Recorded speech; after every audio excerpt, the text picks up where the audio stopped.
The story of Moses, the deliverer of Israel. Long ago, in the land of Egypt, a Hebrew baby was born during a time of great danger.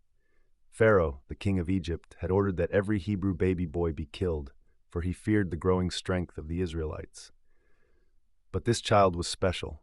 His mother, Jochebed, hid him for 3 months, praying to God for a way to save him. When she could hide him no longer, she placed him in a small basket coated with tar and set it among the reeds of the Nile River. God watched over the baby. Pharaoh's own daughter found the basket and took pity on the crying child. She named him Moses, saying, "I drew him out of the water." By God's providence, Moses' own mother was chosen to nurse him until he was grown. From prince to exile, Moses grew up in Pharaoh's palace, educated in all the wisdom of Egypt. Yet deep inside, he never forgot his Hebrew roots. One day he saw an Egyptian beating a Hebrew slave. Anger burned within him, and Moses struck the Egyptian, killing him. When Pharaoh learned of the act, Moses fled into the desert to save his life. He settled in the land of Midian, where he married Zipporah, the daughter of a priest named Jethro. For years, Moses lived as a humble shepherd, tending his flock far from Egypt's splendor. The burning bush. One day, while leading the sheep near Mount Horeb, Moses saw something wondrous, a bush that burned but was not consumed. As he approached, a voice called out from the flames, "Moses, Moses!" "Here I am," he answered. "Do not come any closer," said the voice. "Take off your sandals, for the place where you stand is holy ground. I am the God of your father, the God of Abraham, the God of Isaac, and the God of Jacob." The Lord told Moses that he had heard the cries of his people in Egypt and chosen Moses to deliver them from slavery. But Moses hesitated. "Who am I that I should go to Pharaoh?" God replied. "I will be with you."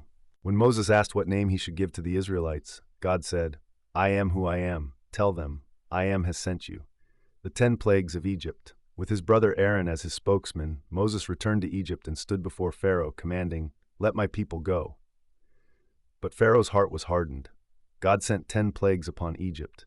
Water turned to blood, frogs, lice, flies, diseased livestock, boils, hail, locusts, darkness, and finally the death of every Egyptian firstborn. On that final night, the Israelites marked their doorposts with the blood of a lamb, so the angel of death would pass over their homes. Pharaoh, broken with grief, finally released them, the Red Sea miracle. The Israelites departed in haste, carrying their unleavened bread and treasures from Egypt.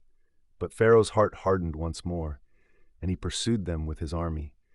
At the edge of the Red Sea, the people panicked. "Why did you bring us here to die?" they cried. But Moses raised his staff, and God divided the waters.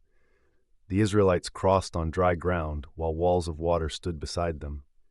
When Pharaoh's army followed, God closed the sea, drowning them all. The Israelites sang and danced in victory, declaring, "The Lord is my strength and my song. He has become my salvation." The 10 Commandments.